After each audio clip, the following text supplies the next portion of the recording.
علی بھائی، اگلا سوال ہے رمضان المبارک 1441 ہجری کی آمد ہے۔ چنانچہ اسی حوالے سے ایک بھائی کا سوال ہے کہ آج کل حکومت پنجاب کی جانب سے ایک نوٹیفیکیشن کا امیج ہمارے سوشل میڈیا پر گردش کر رہا ہے، جس میں انتظامیہ کو اس بات کا آرڈر دیا گیا ہے کہ وہ اس بات کو یقینی بنائیں کہ اس مرتبہ لوگ اپنے گھروں ہی میں نماز تراویح کا اہتمام کریں تاکہ کرونا وائرس کی عالمی وبا سے بچنے میں مدد مل سکے۔ اس حوالے سے قرآن و سنت ہمیں کیا رہنمائی دیتے ہیں؟ وضاحت کر دیں۔ دیکھیں جی، جہاں تک گھر میں نماز پڑھنے کا تعلق ہے، فرض نماز کے حوالے سے بھی آلریڈی میرا یوٹیوب کے اوپر ایک کلپ اپلوڈڈ ہے، جو ہمارے پریزیڈنٹ جو تھے اس وقت موجودہ ڈاکٹر عارف علوی صاحب حفظہ اللہ تعالیٰ، جو ایک دیندار شخصیت ہے، انہوں نے الازہر یونیورسٹی والوں سے فتویٰ لیا تھا، تو اس کے اوپر میرا الگ سے ایک یوٹیوب پہ کلپ ہے، آپ جا کے لکھیں گھر میں نماز پڑھنا انجینئر محمد علی مرزا، تو وہ چیزیں کھل جائیں گی۔ وہ فرض نماز کے حوالے سے ڈسکشن تھی۔ یہ تو بہت ہلکا معاملہ ہے جو تراویح کا مسئلہ ہے، کیونکہ تراویح کی نماز نفلی نماز ہے، یہ فرض نماز نہیں ہے۔ تراویح کہہ لیں سے اپروپریٹ اس کے لیے ورڈ یوز ہوا ہے جو احادیث کی کتابوں میں، وہ ہے قیام اللیل، رات کا قیام کرنا، اور تہجد بھی اسی نماز کا نام ہے، وطر کی نماز بھی اسی نماز کو کہتے ہیں، اور تراویح کی نماز بھی اسی نماز کو کہتے ہیں۔ یہ الگ سے ایک بحث ہے، یوٹیوب پہ میرا ایک کلپ ہے تراویح 8 یا 20، وہ آپ دیکھ لیں، میں نے یہ ساری بحثیں اس میں الحمدللہ کی ہوئی ہیں۔ صحیح بخاری اور صحیح مسلم کی متفق علیہ حدیث ہے، آپ صلی اللہ علیہ وآلہ وسلم نے فرمایا کہ اپنے گھروں میں نماز پڑھا کرو، آدمی کا فرض کے نماز کے سوا سب سے افضل نماز پڑھنا وہ ہے جو وہ نفلی نماز اپنے گھر میں پڑھتا ہے۔ یعنی آپ نے کلیریفائی کر دیا کہ یہ میں فرض نماز کے بارے میں بات نہیں کر رہا، وہ بھی کیٹاسٹرافک کنڈیشن میں گھر میں پڑھی جا سکتی ہے۔ نفلی نماز، بخاری مسلم کے الفاظ ہیں، نماز مسجد میں پڑھنے سے افضل نفلی نماز گھر میں نماز پڑھنا ہے۔ پھر بخاری اور مسلم دونوں میں ایک اور حدیث ہے کہ نبی علیہ السلام نے فرمایا کہ اپنی فرض نماز کے بعد نفلی نماز کا کچھ نہ کچھ حصہ اپنے گھروں میں پڑھا کرو، اپنے گھروں کو قبرستان مت بناؤ۔ پھر صحیح مسلم میں ایک حدیث ہے، آپ علیہ السلام نے فرمایا کہ اپنے گھر میں جب کوئی بندہ نفلی نماز ادا کرتا ہے تو اللہ تعالیٰ اس کی برکت سے اس کے گھر میں خیر و برکت نازل فرماتا ہے۔ تو اپنے فرض کے سوا نفلی نمازوں کو گھروں میں ادا کرو۔ یعنی یہ مسلسل بخاری مسلم کی احادیث اس چیز کی ترغیب دلا رہے ہیں کہ نفلی نماز تو گھر میں ویسے ہی گھر میں پڑھنی چاہیے۔ حتیٰ کہ جو 12 سنت موقدہ والی حدیث ہے بخاری میں بھی اور مسلم میں ڈیٹیل کے ساتھ سیدہ عائشہ سے، اس میں بھی یہ ہے کہ نبی علیہ السلام، اما عائشہ کہتی ہیں میرے حجرے میں پہلے 4 رکعتیں ادا کرتے، یعنی سنت موقدہ، حدیث میں تو نفل کے الفاظ ہیں، سنت موقدہ تو ہم نے فقہ کی ٹرم ہے، پھر فرض کے بعد آ کے میرے حجرے میں 2 رکعتیں ادا کرتے، اس کے بعد مغرب کی نماز پڑھتے تو میرے حجرے میں آ کے 2 رکعتیں ادا کرتے، پھر عشاء کی نماز پڑھتے تو میرے حجرے میں آ کے 2 سنت موقدہ جو ہم کہتے ہیں وہ ادا کرتے، اور پھر فجر کی جب اذان ہوتی تو نماز پڑھانے کے لیے جانے سے پہلے میرے حجرے میں 2 رکعتیں ادا کرتے اور پھر جاتے۔ یعنی نبی علیہ السلام کی تو مبارک عادت تھی کہ آپ جو نفلی نماز ہے وہ گھر میں ہی پڑھا کرتے تھے، جسے آپ سنت موقدہ کہہ لیں، غیر موقدہ کہہ لیں، وطر کہہ لیں، یہ ساری کی ساری کیٹاگریز ہیں، مین 2 کیٹاگریز، فرض اور نفلی نماز، تو یہ ساری کی ساری چیزیں نفلی نماز کی کیٹاگری کے اندر فال کرتی ہیں۔ اب جہاں تک تراویح کا ایشو ہے، بخاری اور مسلم دونوں میں حدیث ہے سیدنا زید بن ثابت رضی اللہ تعالیٰ عنہ سے، وہ کہتے ہیں نبی علیہ السلام کے لیے مسجد نبوی میں حجرہ لگایا گیا، آپ نے ہمیں قیام اللیل رمضان کا کروایا، 2 یا 3 راتوں تک کروایا، اور پھر آپ علیہ السلام اپنے حجرے سے باہر نہیں نکلے، لوگ باہر سے کھانستے رہے نبی علیہ السلام کو متوجہ کرنے کے لیے کہ ہم اتنے لوگ مسجد میں آئے ہوئے ہیں، اور وہ کہتے ہیں کہ صحابہ کا رش بڑھ گیا مسجد میں، ظاہر مزہ آ رہا تھا، اللہ کے نبی قرآن پڑھ رہے تھے، تو نبی علیہ السلام فجر کے وقت پھر باہر نکلے، اور آپ فرمایا کہ مجھے تمہارے موجودگی کا پتہ تھا لیکن میں جان بوجھ کے باہر نہیں نکلا، کیونکہ مجھے خدشہ ہوا کہ کہیں یہ اللہ تعالیٰ کو نماز اتنی پسند نہ آئے کہ وہ تم پہ فرض ہی کر دے اور تم پھر اس کا خیال ہی نہ رکھ سکو، تو امت پہ شفقت یہی ہے کہ یہ فرض نہ ہو۔ اور پھر ایک طریق کے اندر بخاری کے الفاظ ہیں، آپ علیہ السلام سخت ناراض ہوئے اسی حدیث میں، اور آپ نے فرمایا کہ جاؤ اپنے گھروں میں جا کے نماز پڑھو، اور وہ جو میں نے پہلی حدیث بیان کی تھی نا وہ اسی حدیث کا حصہ ہے، آپ علیہ السلام فرمایا کہ مرد کا فرض کے سوا باقی جو نفلی نمازیں سب سے افضل نماز وہ ہے جو اپنے گھر میں پڑھتا ہے، میری اس مسجد میں نماز پڑھنے سے بھی بہتر نماز ہے. یعنی اللہ کے نبی کے پیچھے کوئی فرض نماز کے سوا نفلی نماز پڑھے اور مسجد نبوی میں بھی پڑھ رہا ہو، تب بھی ان دونوں سے بہتر ہے گھر میں وہ نفلی نماز پڑھے. تو تراویح کی نماز نفلی نماز ہے، سنت موقدہ کہہ لیں یا جو بھی اس کو ساتھ کہنا ہے تو نفلی نماز ہے. تو باقی چیزیں تو پھر بالکل چھوٹی رہ جاتی ہیں. اگر اللہ کے نبی کے پیچھے پڑھنے سے، مسجد نبی میں پڑھنے سے بہتر ایک مرد کے لیے گھر میں نفلی نماز پڑھنا ہے، اور یہ قیام رمضان کی بات ہو رہی ہے تراویح کی، تو نبی علیہ السلام نے یہ ترغیب دلائی کہ قیام رمضان گھر میں کیا جائے. اس چیز کی آپ علیہ السلام نے ترغیب دلائی، اور یہی وجہ ہے کہ آپ کو پتہ ہے شیعہ کا اس میں پھر بڑا ایکسٹریم موقف ہے، وہ تو اسے بدعت سمجھتے ہیں. اور دوسری طرف سنیوں نے ایک ایکسٹریم رویہ اختیار کیا ہے کہ پبلک کو یہ کہانی کرا دی کہ جو تراویح نہیں پڑھتا اس کا روزہ ہی نہیں ہوتا. اب جب ہم کہتے ہیں کہ یہ کہاں لکھا ہوا ہے تو کہتے ہیں ہم نے تو کبھی کہا نہیں ہے، تو یہ کون کہانی کروا گیا؟ صدیوں سے کہہ رہے تھے کہ جی وہ بغلوں میں بت رکھ کے آتے تھے، ابھی بھی کروڑوں عوام ان کی یہی کہتی ہے، لاکھوں نہیں کروڑوں. تو رفع الیدین ہوتا تھا، ہم کہتے ہیں کہاں لکھا ہے، کہتے ہیں جی ہمیں پتہ ہی نہیں. یعنی وہ اسی طریقے سے جیسے وہ کہتے ہیں نا یہ ہمارا جوڈیشری کا بیان نہیں ہے، یہ ویسے ہم نے ایک بیان دیا ہے. مزہ بھی لوٹ رہے ہیں ان بیانات کا، پبلک کو کہانی کروائی ہوئی ہے. اور دوسری طرف جب ہم اس کو لے کے آتے ہیں علمی عدالت کے اندر تو مکر جاتے ہیں. یہاں پہ بھی انہوں نے یہی کیا ہوا. تو افضل یہ ہے کہ گھر میں پڑھیں. حتیٰ کہ صحیح مسلم میں حدیث ہے، حضرت ابو ہریرہ کیٹیگوریکلی کہتے ہیں کہ نبی علیہ السلام اپنی پوری زندگی قیام رمضان کی صرف ترغیب دلاتے رہے اور یہ کہتے رہے کہ جو شخص ایمان اور احتساب کے ساتھ، یعنی ثواب کی نیت کے ساتھ، اللہ کی خوشنودی کی خاطر قیام رمضان کرے گا، اللہ تعالیٰ اس کی پچھلے ساری خطائیں معاف کر دے گا. بس یہ ترغیب دلایا کرتے تھے. آپ علیہ السلام اس کی کوئی فرضیت نہیں بتایا کرتے تھے حتیٰ کہ آپ دنیا سے تشریف لے گئے. پھر سیدنا ابوبکر کا دور آیا اور یہ معاملہ اسی طریقے سے ان اٹینڈڈ چلتا رہا. پھر حضرت عمر کا دور آیا تو حضرت عمر کے بھی ابتدائی کچھ سال اسی طریقے سے گزرے. یہ مسلم شریف کی حدیث ہے. پھر صحیح بخاری میں آتا ہے، عبد الرحمن بن عبد القاری ایک تابعی ہیں، وہ کہتے ہیں ایک دفعہ میں حضرت عمر کے ساتھ رات کے وقت گشت پہ نکلا تو مسجد نبوی میں ہم آئے تو ہم نے دیکھا کہ صحابہ کرام ٹولیوں میں نا قیام اللیل کروا رہے ہیں. ایک حافظ آگے کھڑا کیے، 8-10 پیچھے کھڑے ہیں، تھوڑے فاصلے پہ دوسرے، اس طرح. جن لوگوں کو قرآن زبانی یاد نہیں تھا تو وہ سنیں.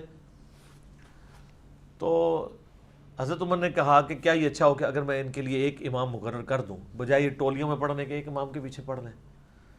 تو واپس آ کے انہوں نے پھر ایگزیکٹو آرڈر جاری کیا کہ ابی ابن کعب کو مقرر کیا جائے. وہ آیا نا 4 بندوں سے قرآن سیکھو، ان میں ایک ابی ابن کعب بھی ہیں جو بخاری مسلم میں آتا ہے. ان کو مقرر کیا کہ لوگوں کو قیام رمضان کروائیں. پھر چند دن بعد حضرت عمر مسجد نبوی، وہ کہتے ہیں میرے ساتھ ہی مسجد نبوی کے وزٹ پہ رات کو نکلے تو دیکھا کہ ایک امام ابی ابن کعب ان کو نماز پڑھا رہے ہیں اور باقی سب لوگ ایک امام کے پیچھے کر رہے ہیں. تو حضرت عمر بڑے خوش ہوئے اور فرمایا کہ الفاظ ہیں جو اکثر وہ لوگ یوز بھی کرتے ہیں، نعمت البدعۃ ھذہ، یہ کتنی اچھی بدعت ہے. وہ کہتے ہیں دیکھیں جی اچھی اور بری بدعت ہوتی ہے. ہمارا ایک معصومانہ سوال ہے، اس میں بدعت کہاں سے ہوئی ہے؟ کیا نبی علیہ السلام نے اپنی زندگی میں 3 دن تراویح نماز جماعت سے نہیں پڑھی؟ تو جو کام اللہ کے نبی نے زندگی میں ایک دفعہ بھی کیا ہو، اگر اس کو کوئی شخص روزانہ کرتا ہے وہ بدعت کیسے ہو سکتا ہے؟ نمبر 1. نمبر 2، نبی علیہ السلام نے اس کو ایز اے سنت جاری فرمایا اور کہا کہ مجھے یہ خدشہ ہے کہ کہیں فرض نہ ہو جائے. تو نبی علیہ السلام کی وفات کے بعد تو وہی کا سلسلہ منقطع ہے، تو فرض ہونے کے چانسز نہیں ہے. اس لیے حضرت عمر نے اس کو صرف فیسیلیٹیٹ کیا اور کہا اس کو یہاں لغت کے معنوں میں لیا جائے گا، اصطلاحی بدعت نہیں ہے. کتنا اچھا کام ہے، رینیو جو میں نے کر دیا. اور یہ وہ کہہ کر ساتھ انہوں نے ایک جملہ بولا، یہ صحیح بخاری میں 2010 نمبر حدیث ہے. یہ مجھے زبانی یاد ہے کیونکہ اس کے اندر بڑے مدنی پھول ہیں. انہوں نے کہا اس سے بہتر وہ نماز ہے جو رات کے آخری پہر میں اٹھ کے ادا کی جاتی ہے. بس یہ کہ وہاں سے چلے گئے. یعنی مراد یہ کہ وہ حضرت عمر والی نماز پڑھتے تھے اور یہ جسٹ فیسیلیٹیٹ کیا. حضرت عمر بھی اس کو افضل نہیں سمجھتے تھے، لوگوں کو اکاموڈیٹ کیا. اس لیے شیعہ کا یہ موقف ہے کہ حضرت عمر نے جو شروع کروایا وہ اس کو بدعت سمجھتے ہیں. وہ بھی ایکسٹریم پہ گئے ہیں. حضرت عمر نے کبھی بھی اس کو ایز اے فرض کے طور پہ جاری نہیں کیا، جسٹ ایک مستحب کے طور پہ کیا. اور خود بھی وہ آپ دیکھ لیں انہوں نے تو نہیں پڑھی وہاں پہ نماز. جب ہم یہ کہتے ہیں خود تو کوئی نہیں پڑھی ہے, کہتے ہیں دیکھو جی یہ حضرت عمر کو کہتے ہیں جی نعوذ باللہ, وہ کہتے کچھ تھے وہ کرتے کچھ. سر جو انہوں نے کہا انہوں نے وہی کیا ہے. انہوں نے کہا اس سے بہتر نماز جو ہے رات کے آخری پہر میں پڑھی جاتی ہے, کیونکہ بخاری مسلم میں کہ یہ حدیث ہے نبی علیہ السلام نے آخری پہر میں اٹھ کے یہ نفلی نمازیں ادا کی ہیں. تو حضرت عمر تو نبی علیہ السلام کے طریقے کے اوپر چل رہے تھے, ان کو وہاں پہ اکوموڈیٹ کیا. اس کی وجہ یہ ہے کہ بعض لوگ سست ہوتے ہیں میرے جیسے, وہ امام اگر پڑھا رہا ہو قرآن اس کو آتا ہو تو ان کو سننے میں زیادہ بہتر لگتا ہے. اکیلے اٹھ کے کون, ہر ایک کو قرآن بھی یاد نہیں ہوتا. ان پہ پھر وہ حدیث فٹ ہوگی جو جامعہ ترمذی میں, ابو داؤد میں ہے, مشکات میں موجود ہے, کہ جو شخص امام کے ساتھ قیام کرتا ہے اسے پوری رات کے قیام کا ثواب مل جاتا ہے. اس سے بھی آسان ہے, صحیح مسلم میں حدیث ہے. ایک تابعی کہتے ہیں میں مسجد نبی میں داخل ہوا تو حضرت عثمان غنی رضی اللہ تعالیٰ عنہ مغرب کی نماز کی تھوڑی دیر بعد مسجد میں ہی آ گئے اپنے دور خلافت کے اندر, حالانکہ شام میں بھی بڑا ٹائم پڑا تھا. تو مجھے انہوں نے دیکھا تو مجھے انہوں نے کہا بیٹا میں تمہیں ایک بات بتاتا ہوں, میں نے اللہ کے نبی سے یہ بات سنی تھی, جو شخص عشاء کی نماز جماعت سے پڑھے اسے آدھی رات کے قیام کا ثواب ملے گا. اوئے ہوئے, اور جو فجر بھی پڑھ لے اسے پوری رات کا قیام, آدھی کو عشاء کور کرے گی آدھی کو فجر. تو حضرت عثمان یہ بتانا چاہ رہے تھے, یہ صحیح مسلم میں حدیث ہے, کہ میں جو عشاء کی نماز سے اتنی دیر پہلے آ گیا ہوں نا, اس لیے کہ میں چاہتا ہوں کہ میں تکبیر اولیٰ کے ساتھ نماز پڑھوں, آدھی رات کا قیام حاصل کر لوں. الحمدللہ. تو یہ بھی ایک آسان طریقہ ہے. لیکن جن لوگوں کو قرآن نہیں آتا وہ بیچارے کیا کریں؟ ظاہر ہے کہ وہ پھر امام کے پیچھے پڑھیں گے, کیونکہ تراویح کا مقصد رکھتے ٹپانا نہیں ہے, ادھر مقصد جو ہے وہ قرآن سننا ہے. اس لیے آپ دیکھیں گے امام ترمذی نے 806 نمبر حدیث کے نیچے بحث کی ہے کہ اس کی رکعتوں کے بارے میں کتنا اختلاف ہے. بعض کہتے ہیں 20 ہیں, بعض کہتے ہیں 41 ہیں, اور وہ کہتے ہیں احمد بن حنبل کہتے ہیں میں اس پہ کوئی کلام نہیں کرتا ہوں. ٹھیک ہے. امام شافعی کہتے ہیں میں نے اہل مکہ کو 20 کے اوپر پایا. ٹھیک ہے, اگرچہ اس کی سند بیان نہیں کی امام ترمذی نے, کیونکہ امام ترمذی کا تو امام شافعی سے سما ثابت نہیں ہے, وہ تو احمد بن حنبل اور کے بھی آگے امام بخاری سے کے شاگرد ہیں. بہرحال چلیں ہم for the sake of argument ان کی یہ بے سند بات مان بھی لیں, تو دلیل تو اس سے یہ ثابت ہو گیا کہ امام ترمذی خود مانتے ہیں کہ کوئی اتفاق نہیں ہے, یہ نفلی عبادت ہے, کوئی جتنی مرضی کر لے. ہم یہ کہتے ہیں بخاری مسلم میں جو ام عائشہ کی حدیث ہے رمضان یا غیر رمضان 11 رکعت معمول تھی, بخاری مسلم میں ملتا ہے 13 رکعت کا بھی ملتا ہے, 15 کا بھی 17 کا بھی نفلی نماز کے طور پہ. عطا ابن ابی رباح سے 20 رکعت بھی ثابت ہے. ہم نے کبھی اس پہ فتویٰ نہیں لگایا, بلکہ ہمارے بھائی جو 20 والی میں پڑھتے ہیں ہم کہتے ہیں 20 پوری کر کے آئیں تاکہ قرآن کا آپ وہ حصہ سن کے آئیں. اصل مقصد تو قرآن سننا ہے. اور اہل حدیثوں کو زیادہ تکلیف ہوتی ہے تو میں ان کو کہتا ہوں ابو داؤد میں حدیث سیدنا طلق بن علی والی اٹھاؤ, علی بن طلق والی, جنہوں نے پہلے قیام اللیل کروایا ایک جگہ, پھر گھر گئے, اپنے گاؤں میں واپس پہنچے تو وہاں لوگ مسجد میں انتظار کر رہے تھے, کہتے ہیں حضرت ہم تو آپ کے انتظار میں بیٹھے ہوئے ہیں تو آپ ہمیں قیام کرائیں. انہوں نے جا کے دوبارہ وہاں قیام کروایا, اور جب وطر کی باری آئی تو مصلی چھوڑ دیا اور کہا کہ میں نے نبی علیہ السلام سے سنا تھا کہ رات میں ایک دفعہ ہی وطر پڑھ سکتے ہیں, تو میں وطر پہلے پڑھے ہوں, تم اپنا امام مقرر کر لو, تو میں وطر نہیں پڑھاؤں گا. تو میں کہتا ہوں اگر انہوں نے 8 پڑھائے تھے ادھر 8 ادھر پڑھائی 16 نے پھر بھی پڑھی ہیں نا انہوں نے, تو وہ 11 والی مت تو ٹوٹ گئی نا. تو اس کو زیادہ جھگڑا نہ بنایا جائے. لیکن اصل بات یہ ہے کہ اس کا مقصد ہے قرآن سننا, اور صحیح مسلم میں حدیث ہے کہ سب سے افضل نماز وہ ہے جس کا قیام سب سے لمبا ہو. کتنی پوائنٹ کی بات ہے. اب جو 20 تراویح پڑھ رہا ہے اس کا رکعتیں پوری کرنے پر زیادہ زور ہوتا ہے, قیام مختصر ہوتا ہے. جو 8 پڑھ رہا ہوتا ہے اس کا قیام کے اوپر زور ہوتا ہے اور قرآن سننے کا مزہ آتا ہے. یہ نیچرل چیز ہے. اور صحیح مسلم کی حدیث سپورٹیو ہے کہ سب سے افضل نماز وہ ہے جس کا قیام لمبا ہو, تو قیام میں قرآن سننا ہوتا ہے. تو میں ریکویسٹ کروں گا کہ اگر یہ ایشو چل رہا ہے اس حوالے سے, تو یہ بڑا نادر موقع ہے کہ آپ گھر والوں کو سحری سے 1-1.5 گھنٹہ پہلے اٹھائیں اور آخری پہر میں پڑھیں. اگر نہیں پڑھ سکتے تو عشاء کے ساتھ ہی قیام اللیل گھر میں کروائیں. کئی حفاظ ہیں جو اس دفعہ قیام اللیل نہیں کروا سکیں گے اگر یہ صورتحال ہوئی. ابھی پرائم منسٹر کہہ رہے ہیں کہ انہوں نے 25 کو اناؤنس کرنا ہے, پتہ نہیں اب ہو سکتا ہے ریلیکسیشن آ جائے, واللہ عالم. ہم ورسٹ کنڈیشن کو ڈسکس کر لیتے ہیں. تو ٹھیک ہے, حفاظ اپنے گھر میں قیام اللیل کروائیں, اور جو لوگ حافظ نہیں ہیں وہ مصحف سر قرآن ہاتھ میں پکڑ کے قیام اللیل کروائیں. اس میں کوئی حرج نہیں ہے, آپ کروا سکتے ہیں. صحابہ اور تابعین کا عمل ہے. اس کے اوپر میرا آلریڈی ایک کلپ بھی ریکارڈڈ موجود ہے. صحیح بخاری میں انٹرنیشنل نمبر کے مطابق 692 نمبر حدیث کی ہیڈنگ میں امام بخاری نے تعلیقاً یہ نقل کیا ہے کہ سیدہ عائشہ کا غلام تھا زکوان، جو ان کو نماز پڑھایا کرتا تھا مصحف اپنے ہاتھ میں پکڑ کے، لیکن امام بخاری نے اس کی سند نہیں لی. اس کی پوری سند جو ہے وہ سنن کبریٰ البیہقی میں اور المصنف عبد الرزاق میں موجود ہے.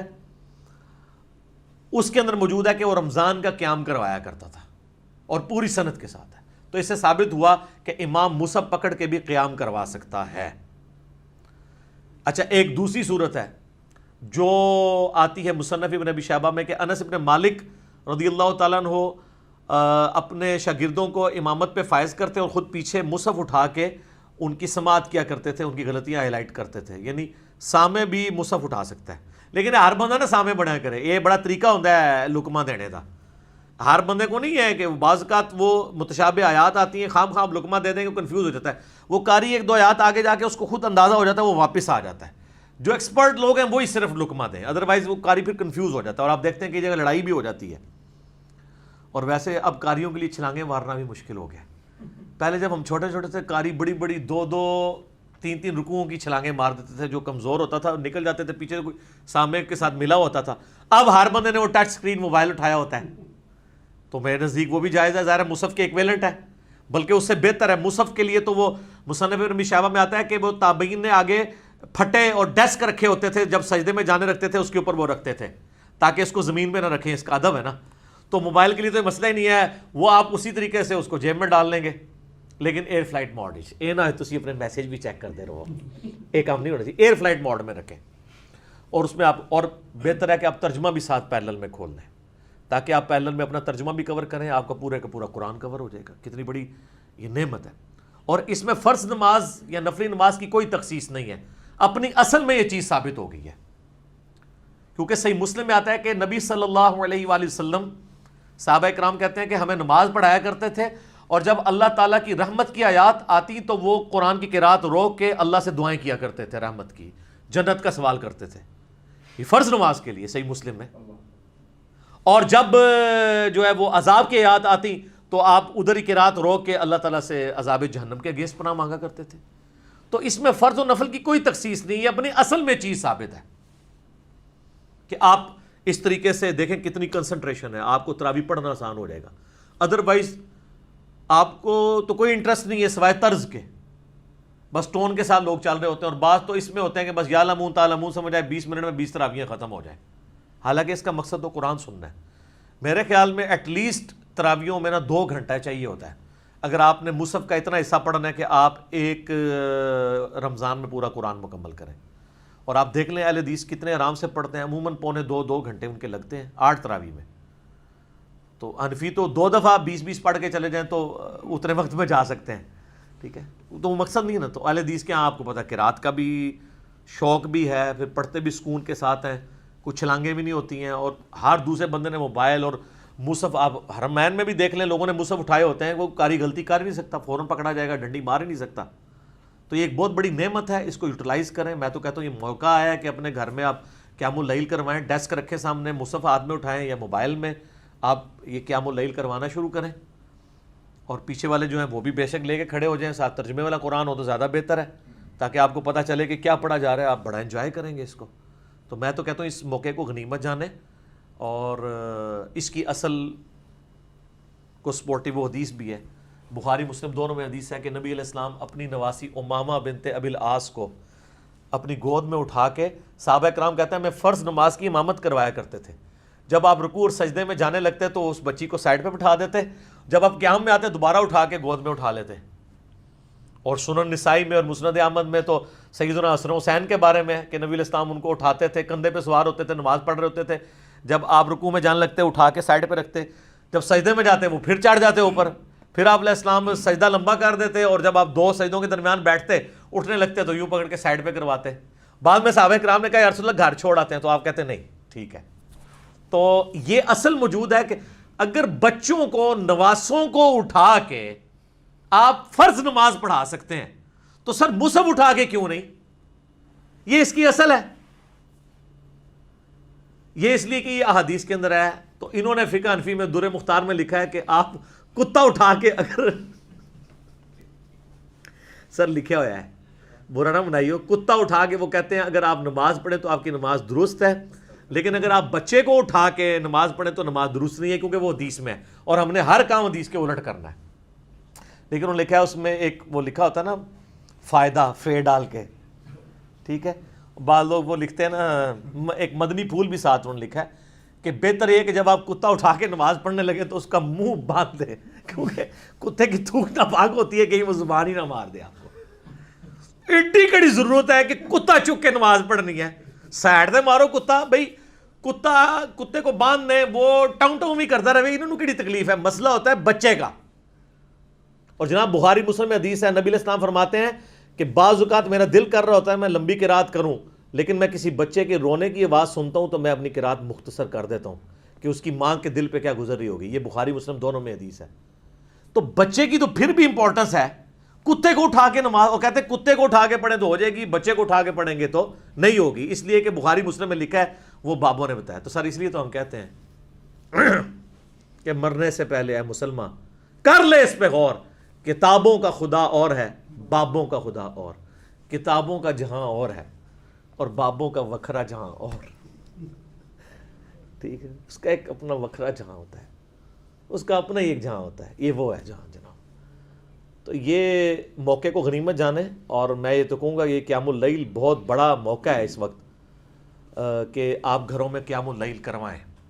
اگر تراویح بندی لگتی ہے تو یہ نہیں ہے کہ آپ تراویح سے جان چھڑا لیں قیام اللیل سے.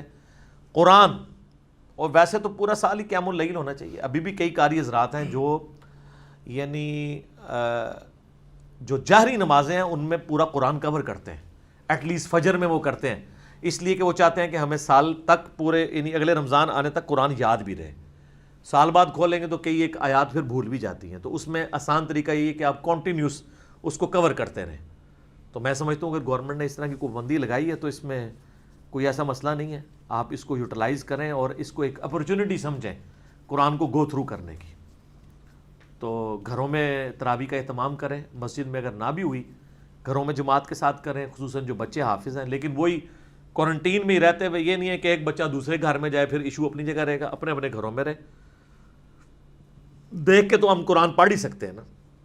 اچھا یہ بھی ضروری نہیں ہے کہ آپ نے پورا مصحف کور کرنا ہے, جتنا آپ کے لیے آسانی ہے آپ وہ پڑھ لیں, ایک پارہ ختم کر لیں. میں کہتا ہوں جی سورہ بقرہ بھی اگر کوئی ترجمے کے ساتھ ختم کر لے پورے رمضان میں تو سر اس نے بہت کچھ حاصل کر لیا. یہ تو آپ پورے رمضان کی بات کر رہے ہیں نا. الموطا امام مالک میں آتا ہے, بخاری میں تو آیا تھا نا کہ ابی ابن کعب کی ڈیوٹی لگائی. الموطا امام مالک میں گولڈن چین کے ساتھ آتا ہے, یعنی امام مالک نے سنا ہے امام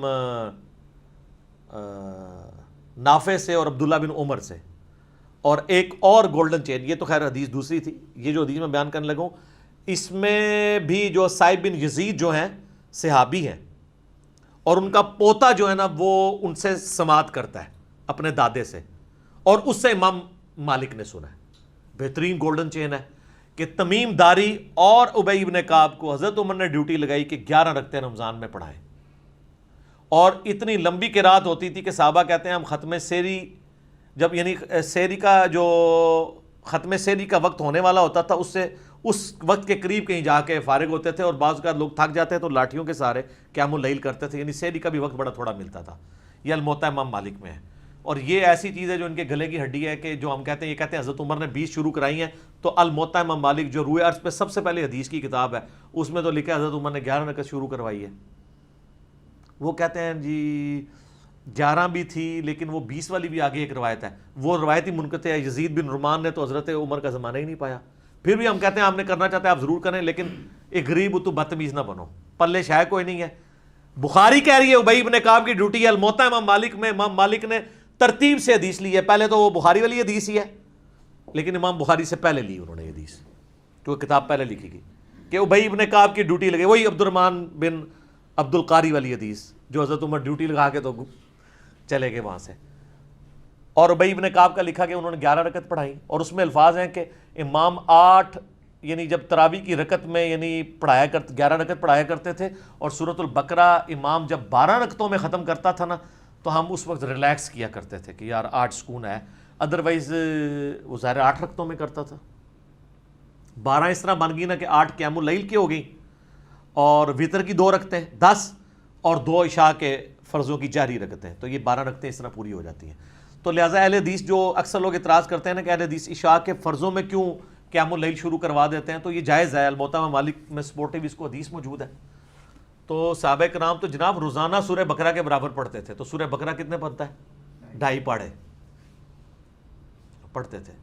اور جا کے ساری کے قریب فارغ ہوتے تھے. اس کا مطلب یعلمون تعلمون نہیں پڑھتے تھے، سکون سے پڑھتے تھے. اچھا میرا سوال ہے، برا نہیں بنانا آپ نے، یہ آپ کے بزرگ جو روزانہ 3 قرآن اور 8 قرآن رات کو پڑھتے تھے وہ کیسے پڑھتے تھے؟ صحابہ کرام تو نہیں پڑھ سکتے تھے.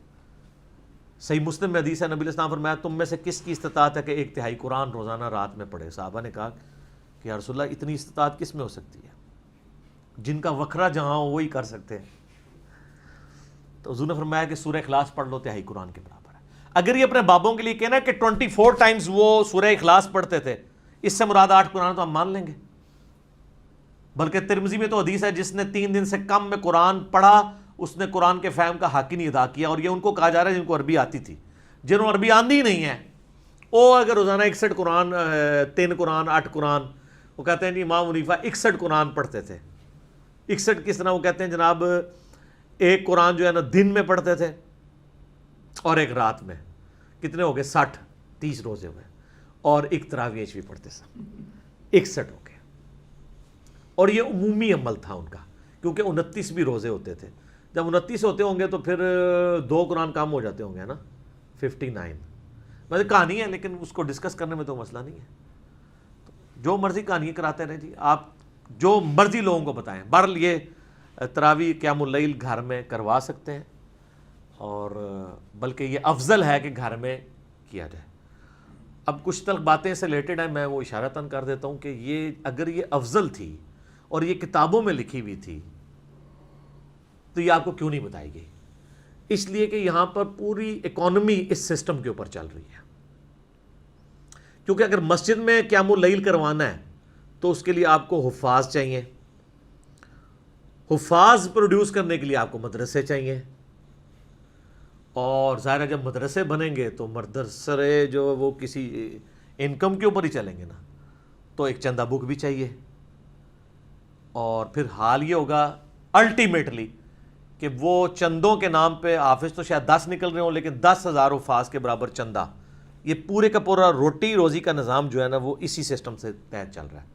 اور اگر یہ سمجھتا ہے میں جھوٹ بول رہا ہوں تو ان کو کہیں کہ حافظ قرآن کی کوئی ایک فضیلت مجھے قرآن و حدیث سے بتائیں جو چھڑے حافظ کی فضیلت ہو، جس کو قرآن کا حلال اور حرام ہونا نہ پتہ ہو.